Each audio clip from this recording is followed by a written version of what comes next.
que tiene un hematoma subcutáneo en la región temporal derecha. La paciente refiere que se golpeó contra la puerta de su casa y se presenta en la emergencia, o sea, no en la consulta común. Va a la sala de emergencia, me dio un golpe y me duele la cabeza intensamente. Este paciente puede estar embarazada, no se sabe a ciencia cierta. La tomografía de este cráneo, o sea, no es un recurso que se usa al libre albedrío, ni allá en el Perú, ni acá tampoco. Hay que indicarla precisamente. Entonces, y la prioridad que tiene el médico en la emergencia es saber si la paciente tiene un hematoma extradural. O en otras palabras, si la mando a la casa o no la mando a la casa. O sea, si le digo espérese un par de horitas y luego se va a su casa, o no, qué es la cosa, ¿no? Aunque es una persona joven, dice, tengo que ir a buscar a mis hijos a la escuela y el celular de mi suegra tiene la casilla llena, no puedo dejar mensajes. O sea, uno tiene que ponerse en claro. Entonces hace el modus ponens y el modus tollens en un razonamiento deductivo que lo hemos ejercitado anteriormente. Entonces, si P, es cefalea, entonces Q, hematoma extradural. La paciente tiene P, tiene cefalea, por lo tanto, según el modus tollens, modus ponens, tendría que tener hematoma extradural. Pero, y la falacia sería si P, si cefalea, hematoma, por lo tanto tuvo cefalea. No sé en qué grado de la escuela de medicina estén ustedes, pero no importa en el grado, hay algo que no cuaja en el razonamiento tan supuestamente sencillo. O sea, si tiene cefalea, entonces hematoma, tiene cefalea, por lo tanto tiene hematoma. Lo que eso nos está diciendo, poner el modus ponens y el modus tollens, nos está diciendo que nos faltan datos, que quien hizo la anamnesis o el interrogatorio, que es un término policial casi, no puso todos los detalles como para que uno pueda sacar una conclusión en base al modus ponens o al modus tollens, porque las premisas del enunciado no son exhaustivas, que se acuerdan son una de las características de las premisas. Si le dice que tiene cefalea progresiva, si le dice que tiene un periodo de disminución de la conciencia, si dice que la cefalea se hizo más intensa luego que se despertara, y si uno ve que hay una probable anisocoria o dilatación irregular de la pupila del lado del hematoma subcutáneo, entonces eso ya es mucho más diferente o mucho más convincente como para indicar una tomografía computarizada o una consulta con neurología o neurocirugía. Es decir, que la ventaja de este sistema de modus ponens o de este modus tollens no es solamente de mostrarles un camino, porque como dijimos antes, esto es una brújula, no es un mapa, sino que les muestra, que le indica que si uno hace el razonamiento de la sola premisa con la sola conclusión, otra vez digo que no cuaja, que no da. En cambio, si la premisa dice, si la cefalea es progresiva, si el paciente periodo de disminución de la conciencia, si la cefalea aumentó después que se despertara y tiene una probable dilatación de la pupila, entonces sí es muy probable que tenga un hematoma extradural o una forma de hematoma. Entonces hemos llegado con el método deductivo, usando el modus ponens, el modus tollens, y pueden usar el silogismo disyuntivo, el dilema o la hipótesis, cualquiera de los 5 métodos deductivos. Hemos llegado a la conclusión o a la sospecha que algo sucede. Y como lo que ustedes van a hacer en su vida, o como lo que uno hace es medicina, y medicina es acción. Es, bueno, ¿qué hacemos ahora? Sabemos que tiene esto, es ¿qué hacemos ahora? Y el qué hacemos ahora es encontrar la causa. Para actuar individualmente o epidemiológicamente hace falta identificar y localizar. Van a ver que estas diapositivas son un poco distintas al PDF que enviamos hoy por la mañana. Hicimos unos breves cambios ahí. Y las premisas son la concatenación de las causas. Y si vamos para atrás, si la cefalea es progresiva, si el paciente tuvo periodo, esas son premisas, y que cada una de estas cosas tiene una causa. Los que se preguntan por qué va a tener cefalea más intensa luego que se despertara es porque cuando uno duerme generalmente tiene un aumento de la concentración de la PCO2, y eso provoca una vasodilatación cerebral.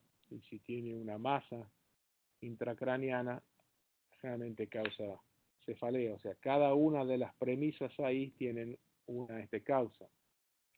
Y las premisas, otra vez digo, son la concatenación de las causas. Si hay traumatismo, si hay fractura, si hay ruptura de la arteria meningea media, si hay hematoma, si hay presión sobre el lóbulo temporal, si el lóbulo temporal comprime o presiona sobre el tercer paral craneano, entonces observamos anisocoria unilateral. O entonces observamos el paciente que tiene cefalea más la anisocoria. Lo que nos alertó sobre la severidad de esto en la presentación de la historia clínica es esa parte inferior donde dice probable anisocoria del lado del hematoma subcutáneo. Esa es la bandera roja que salta y dice cuidado que se está herniando el lóbulo temporal. Entonces, las premisas son la concatenación de las causas. Pero muy bien, ¿qué hacemos con las causas? ¿Cómo las analizamos? ¿Cuál es el truco de analizar estas causas? ¿Qué es lo que se hace? O sea, primero, saber estos tres componentes. Y todas las cosas que les pongo en las diapositivas, así sean 3, así sean 5, es porque son solamente 3 o solamente 5 o solamente 4. No hay más. Esto no es así uno va agregando, ¿no? El proceso de la lógica inductiva ha llegado a 3 particulares ya desde la causalidad. Primero, que las conclusiones no son absolutas.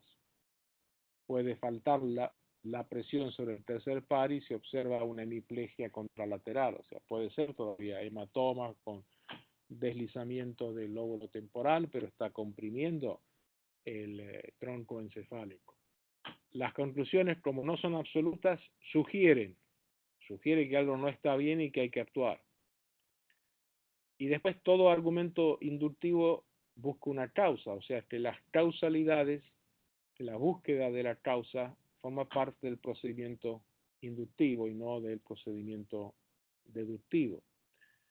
Pero se necesitan las herramientas de la deducción para afinar el proceso dialéctico, o sea que las 5 características, sobre todo 2, el modus ponens, el modus tollens, con las 2 falacias que le hemos ya hablado repetidas veces, y las otras 3, son importantes, aunque son prestadas del razonamiento deductivo, son prestadas de la lógica deductiva, son importantes cuando uno trata de navegar las aguas de las causalidades que, como digo ahí, son inductivas. ¿Sí me siguen hasta ahora, no? ¿Sí me siguen? Perfecto. Entonces, los criterios, habíamos dicho la semana pasada que los criterios de causalidad son 2 clásicos, el de Hill, que lo mencionamos la semana pasada, y el de Mill, que lo vamos a mencionar ahora. Hill y Mill, casi parece una rima a este propósito. Hill era un epidemiólogo británico que observó, como mencioné, que los deshollinadores tenían aumento de cáncer de escroto. Entonces dijo, bueno, debe de existir una relación, y puso los 9 criterios, que como digo otra vez, no hay un mínimo número para que sea aceptable, sino que son los 9 criterios de este Hill. Se tiene que haber una causa y un efecto. En este caso, causa, traumatismo, efecto, supuesto hematoma. Una secuencia temporal, el trauma es anterior a la anisocoria. Un gradiente biológico, a mayor volumen de hematoma, mayor presión sobre el lóbulo temporal, mayor probabilidad de descenso del lóbulo y presión sobre el tercer par. Tiene que haber una explicación biológica. Tiene que haber una presión sobre el tercer par craneano responsable de la anisocoria. Una distensión de la duna madre por el hematoma es responsable de la cefalea. Una supuesta presión en el tronco encefálico es responsable de la hemiplegia. Tiene que haber consistencia con otros estudios. La anisocoria y el trauma encefálico es parte del canon. Si ustedes ya cuando salen de la escuela de medicina saben que la anisocoria generalmente alerta sobre la posibilidad de un hematoma o una masa intracraneana. Tiene que haber una coherencia biológica de la explicación, que es la que pusimos antes. Tiene que haber una especificidad. ¿Hay otros factores que expliquen el fenómeno? Bueno, sí lo hay, porque esto es medicina. Puede ser que el paciente sea diabético, puede ser que el paciente tenga glaucoma, puede ser que el paciente tenga un síndrome de Horner, pero tan cerca de un traumatismo craneano con un hematoma subcutáneo al lado de la anisocoria, entonces quizás los otros factores son menos importantes. Evidencia experimental, bueno, no hace falta, es parte del canon. Y la analogía, es decir, hay otras patologías parecidas, como tumores cerebrales, hemorragia, que provocan por presión anisocoria, por presión en el tercer par craneano. Estos son los 9 criterios de Hill que existen y que lo pueden utilizar, y por ahí va a ser parte del examen final, es decir, que lo utilizan ustedes con distintos casos a ver si los criterios de Hill cumplen o no cumplen con unas hipótesis de causalidad. Mill, que es el John Stuart Mill, el padre del utilitarismo, y antes que Hill fue del siglo XX, Mill de 1700, puso 5 criterios de causalidad. El tema de la causalidad, las causas de las cosas, es un tema cotidiano y que trasciende toda la ciencia. Cuando Mill escribió la causalidad, no la escribió pensando en nosotros, bueno, los estudiantes de medicina de la Universidad Científica del Sur, es decir, que lo hizo pensando en la economía, o lo hizo pensando en la meteorología, o en la geografía, o en el comercio, y también en las ciencias biológicas. Y los criterios son 5: concordancia, discordancia, combinación de concordancia y discordancia, variación concomitante y residuales o causas complejas. Lo vamos a explicar ahora a estos 5. Concordancia. Hay un antecedente común y hay un ejemplo epidemiológico que voy a nombrar ahora, es lo extraje de un libro que está marcado ahí al final, ahí hacia la derecha.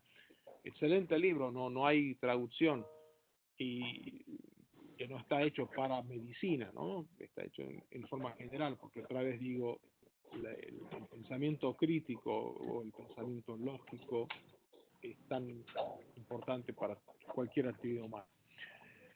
¿Cuál es el ejemplo que da Merrill Salamon en su libro? Es este. Hay un vuelo, que es cierto, hay un vuelo en el año 80, en el año 90, no me acuerdo, que viene de Tokio a Copenhague, hace una parada en Canadá, en New Foundland, y cuando llega a Copenhague, la gran mayoría de los pacientes tienen enfermedades gástricas, náusea, vómito, diarrea, o sea, tienen una salmonelosis como no se ha visto. Entonces buscan para atrás, o sea, van a ver qué es lo que pasó en Canadá. Cargaron en la comida del avión 190 o 200 omelets.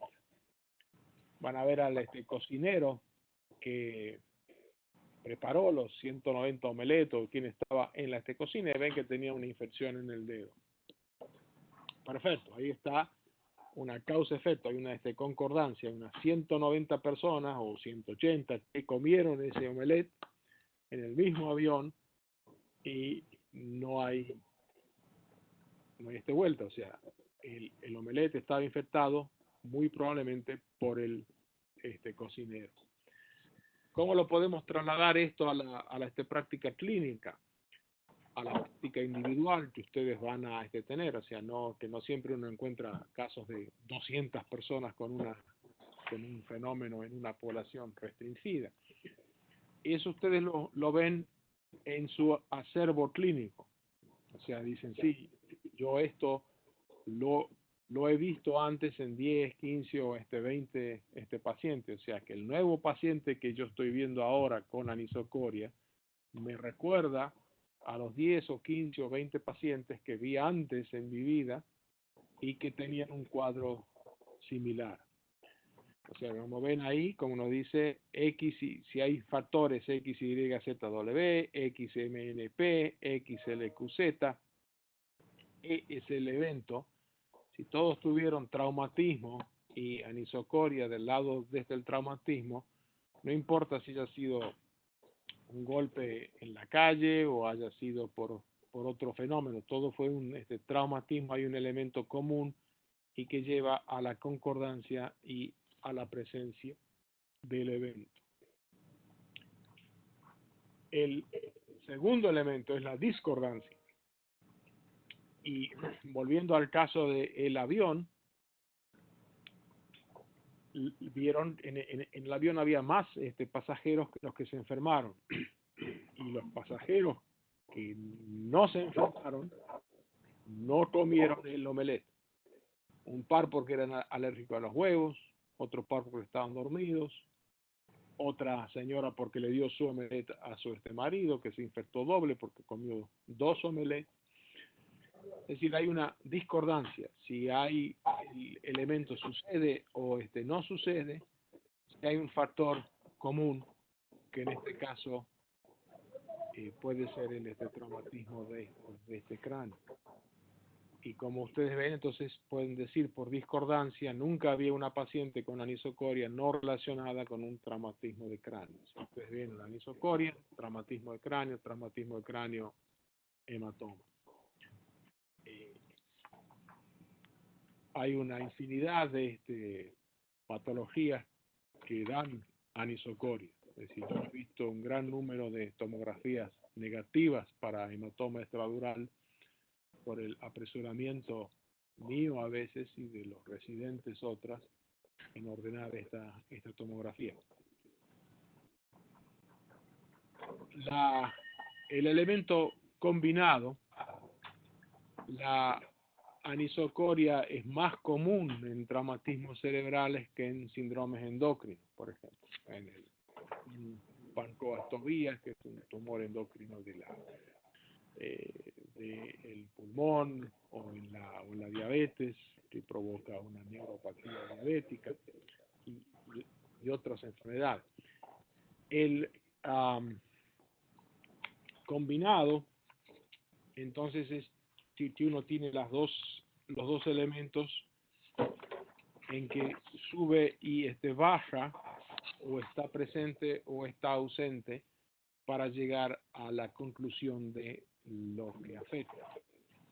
El ejemplo típico de esto, otra vez de la epidemiología, es la epidemia de cólera de 1854 en Londres. Un epidemia, todavía 1854, acuérdense que Pasteur describió las bacterias y el concepto de la bacteriología como lo tenemos nosotros 10 o 15 años después. O sea, la gente no sabía todavía que había bacterias, que había cosas pequeñas, invisibles al ojo desnudo, que podían provocar enfermedades. Un epidemiólogo llamado John Snow, él observa que hay un fenómeno donde no en todas las mismas partes de Londres hay epidemias de cólera. Hay cólera casi siempre en las partes de la ciudad de Londres que están atendidas o servidas por una de las compañías de agua, la Vauxhall Company.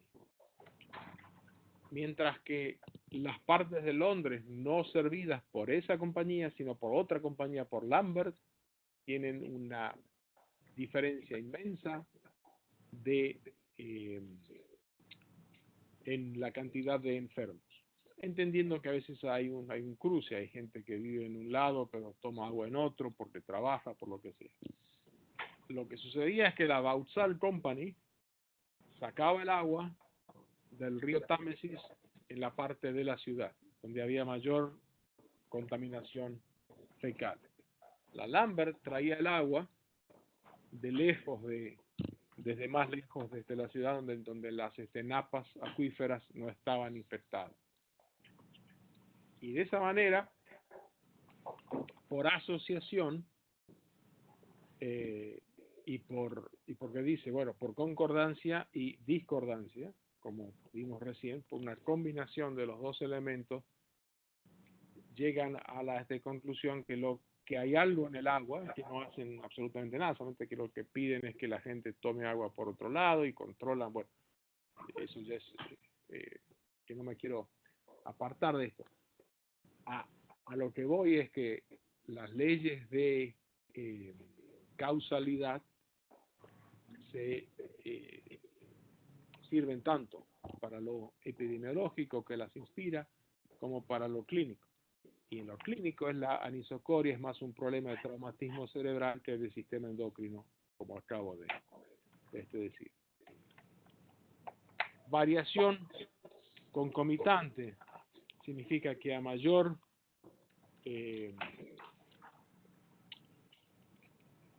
presencia de una patología en un ambiente, lleva a que nosotros pensemos las causas en base a ese ambiente.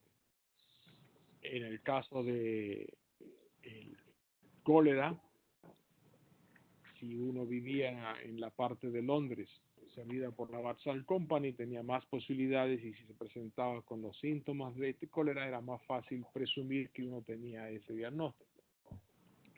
Pero la variación concomitante es a más hematoma, más presión, más síntomas, o a más descenso del polo temporal, más presión en el tercer par, más rápida presentación de la anisocoria. Cuanto más volumen de agua tome yo de un servicio, de un lugar donde está la Vauxhall Company, tanto mayor serán mis chances de tener cólera. Si el individuo vivía donde estaba la Vauxhall, servido por la Vauxhall, pero trabajaba donde servido por Lambert, y la mayor cantidad de agua que él tomaba era lejos, bueno, pues tendrá menos chances de afectarse de esta manera. Que el paciente tenga un hematoma extradural no significa que el hematoma sea tan grande o necesariamente va a ser grande como para comprimir el tercer par por deslizamiento del lóbulo temporal, ¿no? Y eso se dice acá, evidentemente, si aumenta X, aumenta las posibilidades del evento. Si disminuye X, disminuye las posibilidades del evento. Y esto también en la búsqueda de las causas lleva a algo que hablamos en la primera semana, es el lugar donde vemos nosotros al paciente. En este caso lo vimos en la emergencia, pensamos en trauma. Pero se hizo un trabajo tiempo atrás sobre anisocoria y se encontró que el 70% de los pacientes con anisocoria referidos por los servicios de neurología tenían accidente cerebrovascular del tronco encefálico. Pero el 70% de los pacientes referidos por medicina interna tenían síndrome de Horner. Síndrome de Horner puede tener la primera neurona, segunda neurona, tercera neurona. Generalmente es un tumor pulmonar o un tumor de tiroides. O sea, para el clínico, y acá estamos hablando de clínicos avesados, ¿no? Lo ven al paciente en medicina interna, piensan tumor o paratiroides. Lo ven en la emergencia, piensan traumatismo. Lo ven en la sala de neurología, piensan infarto de tronco encefálico. Y finalmente, la quinta causa que da 1000 es la llamada causa residual. Es que es una concatenación o una serie de elementos, porque el hematoma sucede si hay traumatismo, pero si hay fractura de este cráneo, no solamente traumatismo, el cráneo, el lóbulo, el hueso temporal tiene que estar fracturado. Y no solamente tiene que estar el hueso estar fracturado, sino fracturado de tal manera que rompe la arteria meningia media y hay una hemorragia en la arteria meningia media. Hay muchos golpes en la cabeza, aún con fractura del hueso temporal, que no dan absolutamente nada, porque la arteria meningia media no se rompió. Y todo esto lleva a que finalmente hay una hernia del lóbulo temporal. Y la hernia del lóbulo temporal es lo que cae, baja y presiona sobre el tercer par.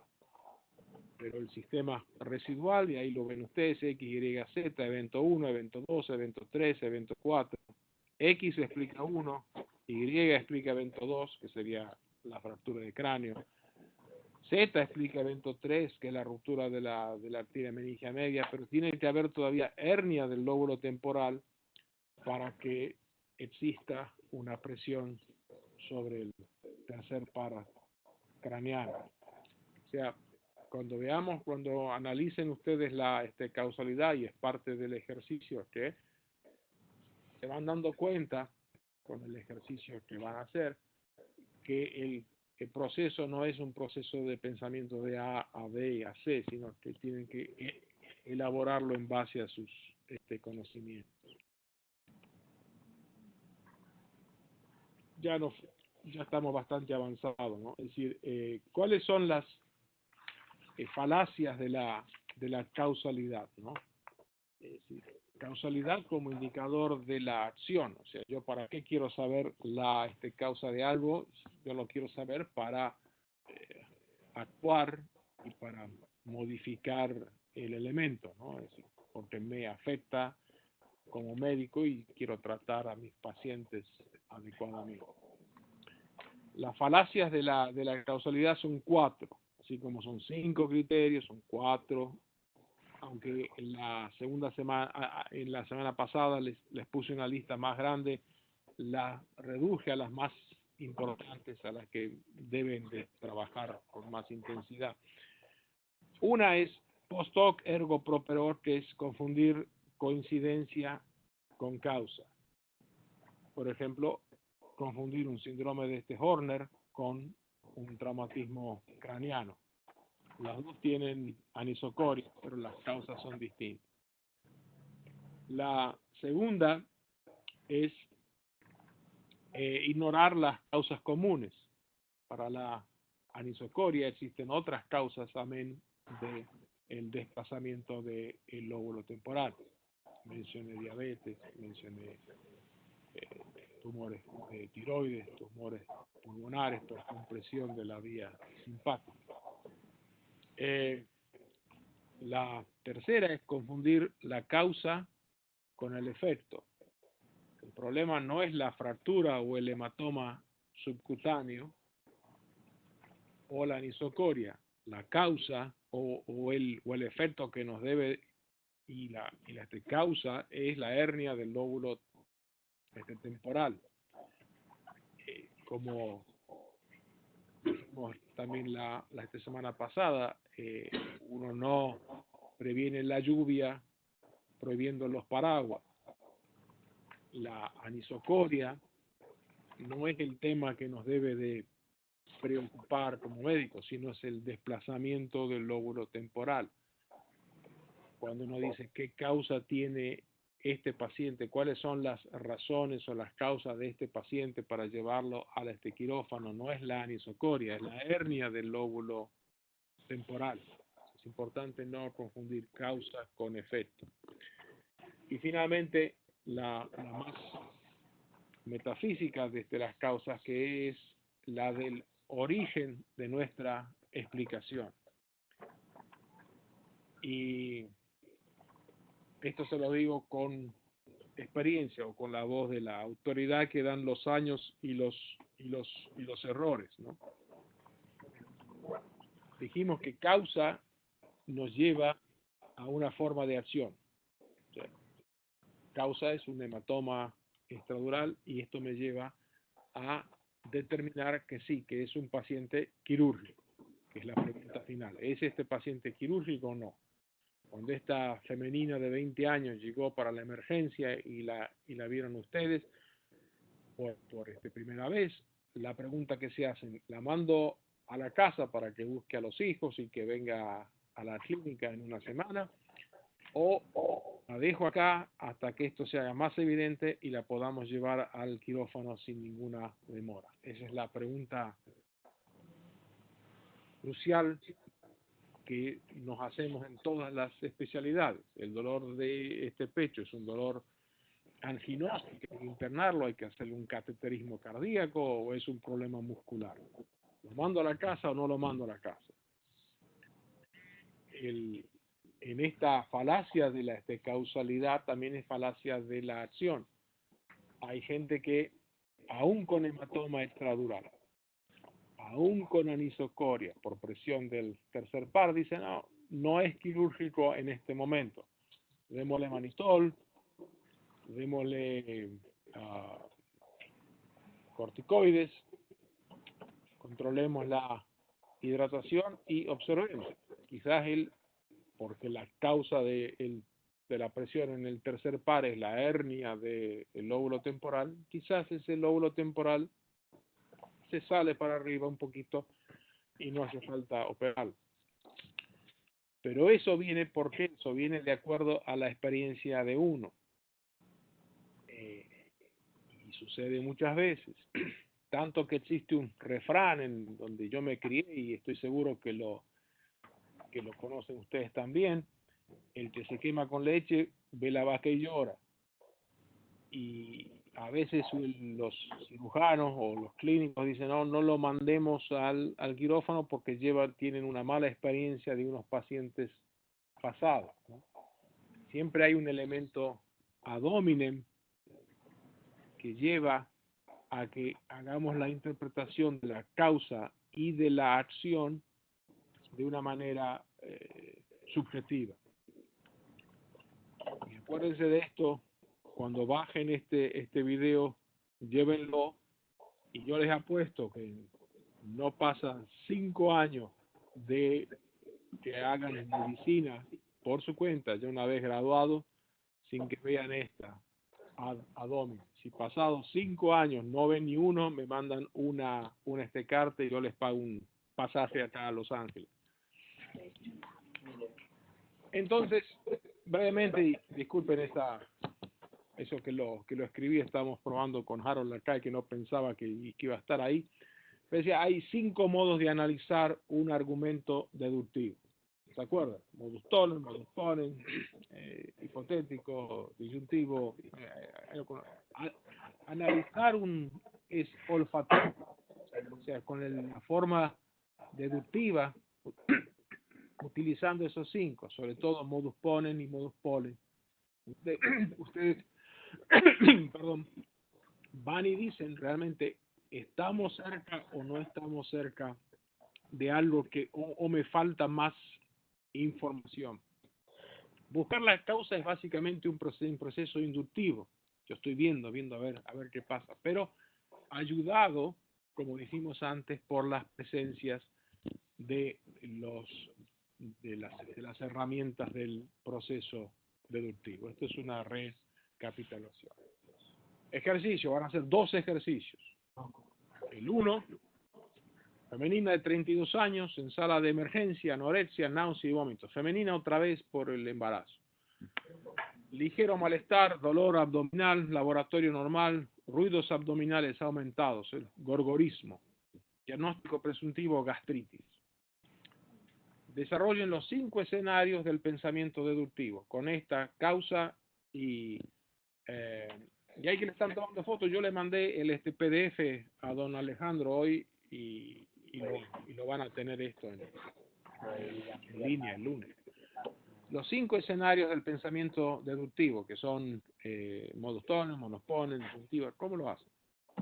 Ahora, segunda parte, en vez de gastritis, como Q, pongan abdomen quirúrgico.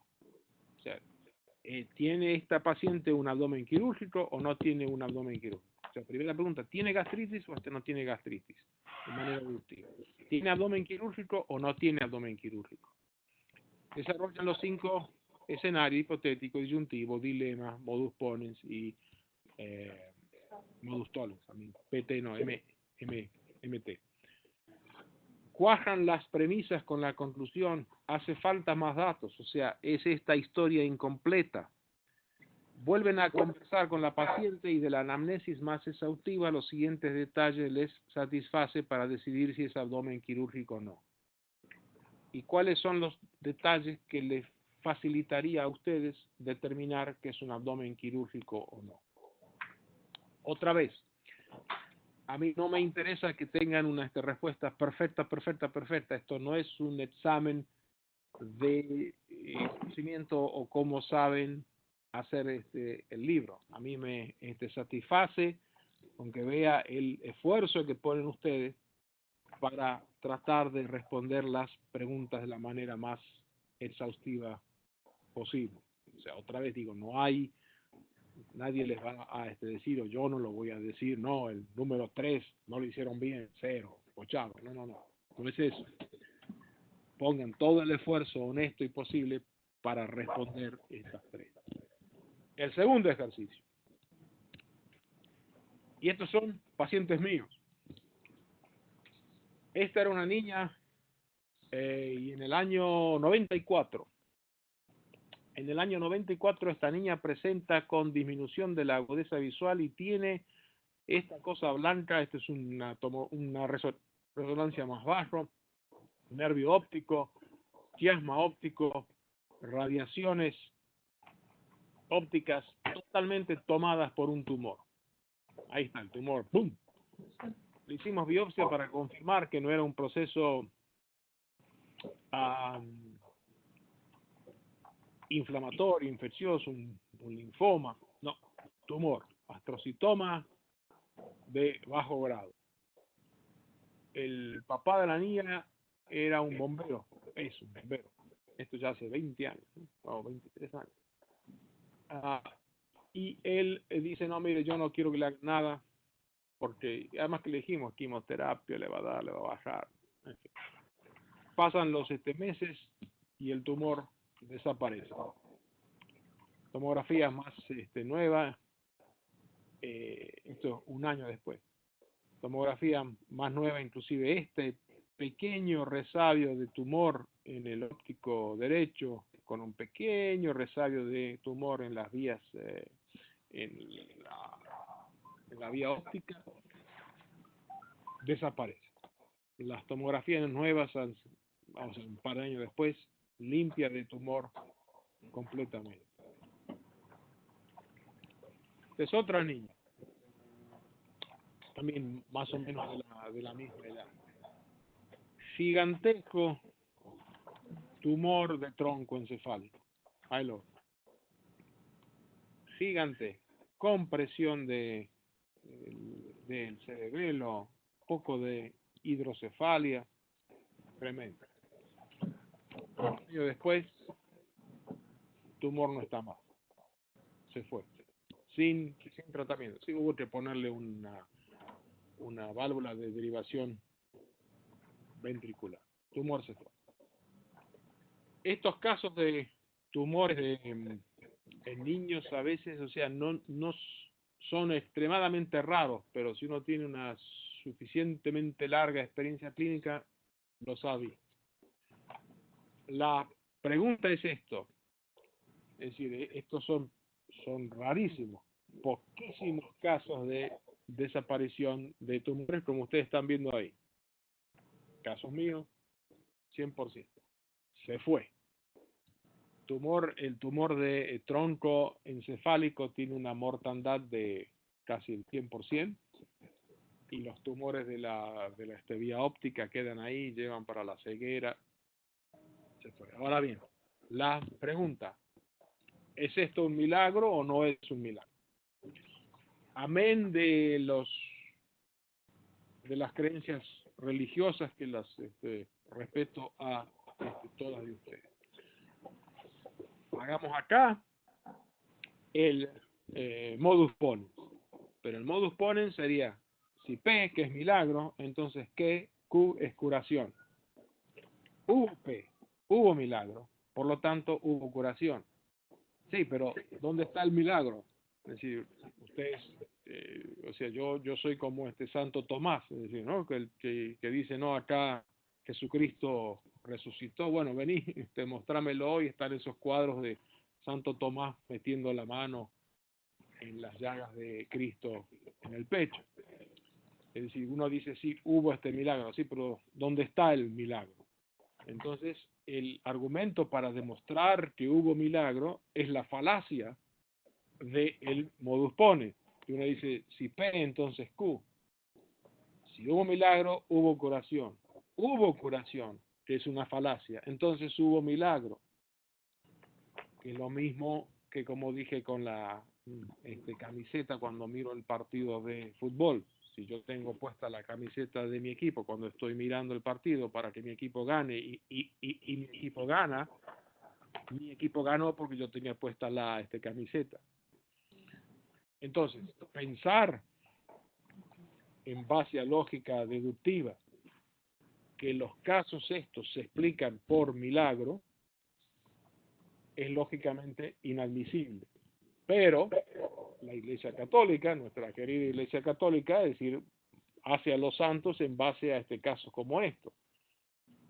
Si los papás de estos niños hubieran rezado a San Martín de Porres o al que sea, hubiera sido materia suficiente para la beatificación y la santificación posterior.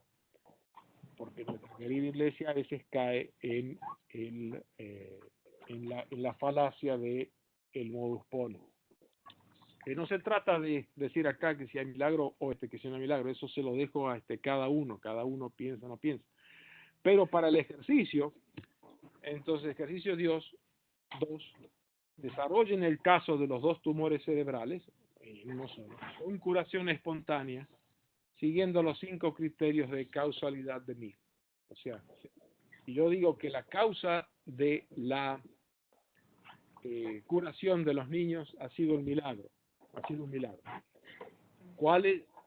Pongan los 5 criterios que hace Mill: convergencia, divergencia, combinado, residual, genético, ahí, y miren si realmente pueden poner una oración o 2 oraciones en el cual explican por qué piensan que sí, que hay causalidad, como piensan que no hay causalidad.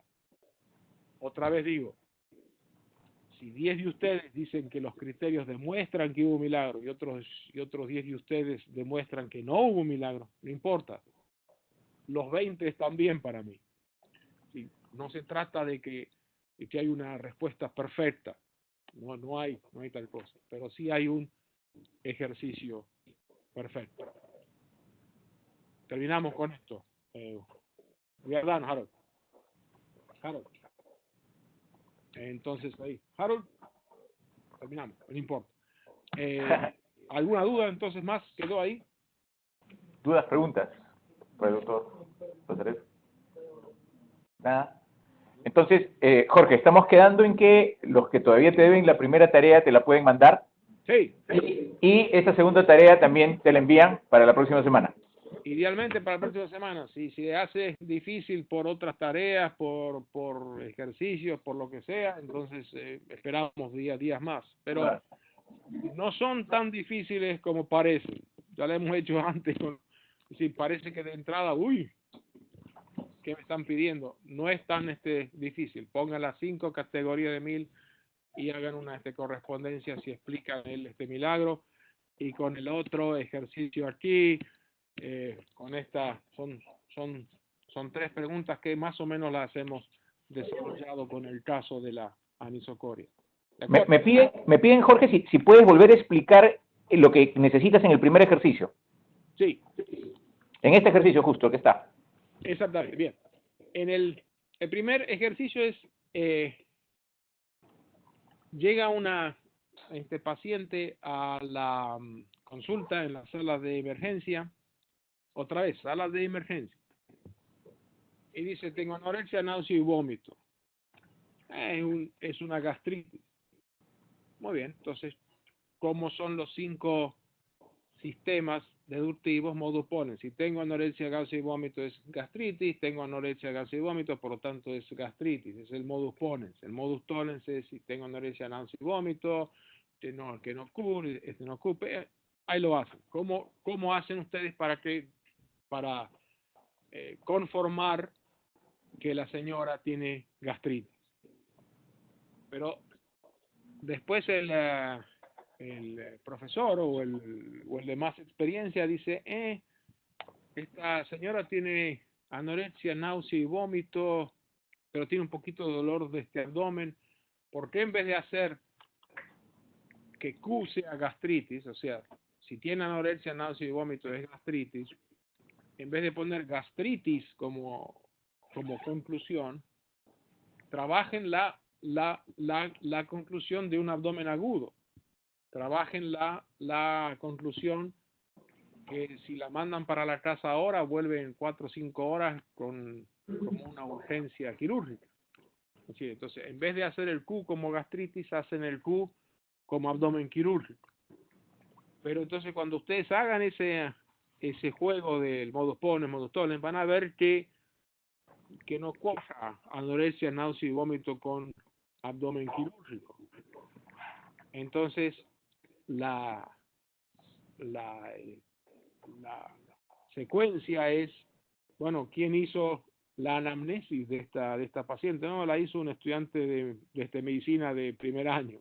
Bueno, entonces vamos a ver, para este paciente, dígame, señora, aparte de anorexia, náusea y vómito, ¿tiene algo más?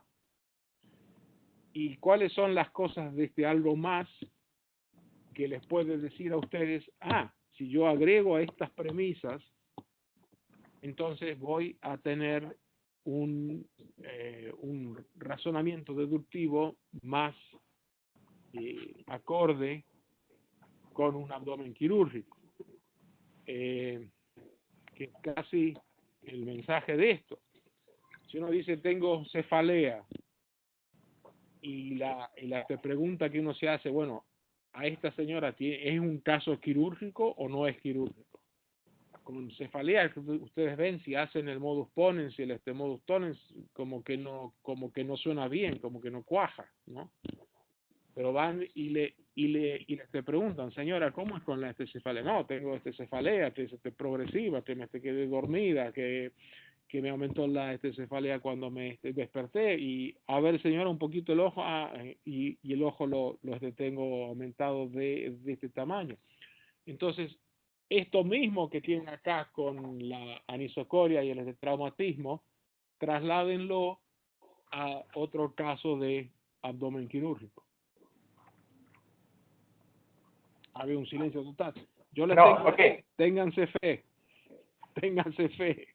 No Perfecto. se pasen fea y estar ahí espantados ahí. ¿Alguien, alguna otra duda, pregunta para Jorge?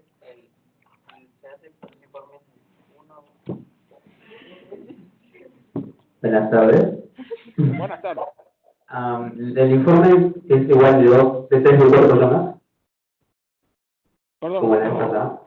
¿La tarea también es de entre 2, 3 personas o es individual? Hasta 4. Gracias. Ok, ¿alguna otra duda? ¿Alguien más quisiera alguna pregunta, duda? Nuevamente agradecerte mil, Jorge, por el apoyo y nos estamos viendo el próximo viernes. Exactamente, y ahí A la misma. me anotas el nombre de los que están hoy, esos tienen diploma de honor todavía. Perfecto, no te preocupes, te mando toda la asistencia. Un abrazo, muchísimas gracias. Ahí con... Un aplauso, por favor, para Jorge. Ok, señores, como ustedes entonces hasta el otro jueves. Todavía tienen chance de enviar la primera tarea que nos han mandado. En el último correo he puesto la lista de los nombres que ya tiene el doctor Nazaré. Si su nombre está mal escrito o no está, hay que escribirle al doctor Nazaré para que lo ponga en lista. Y si alguno de sus compañeros no ha podido venir o no ha venido por algún motivo, díganle que vean los videos y que manden la tarea. Y de repente también ellos pueden tener su certificado sin ningún problema. ¿Ya? El próximo viernes no, nos quedan 2. Jorge, ¿me escuchas? Jorge, nos quedan 2 viernes, ¿no es cierto? Dos más, sí, 2 más. Sí, 2 viernes, listo, gracias.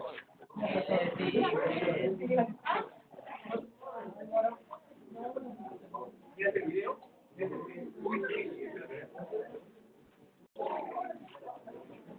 Hay unas direcciones que dice mandando. Voy a revisar tu lista.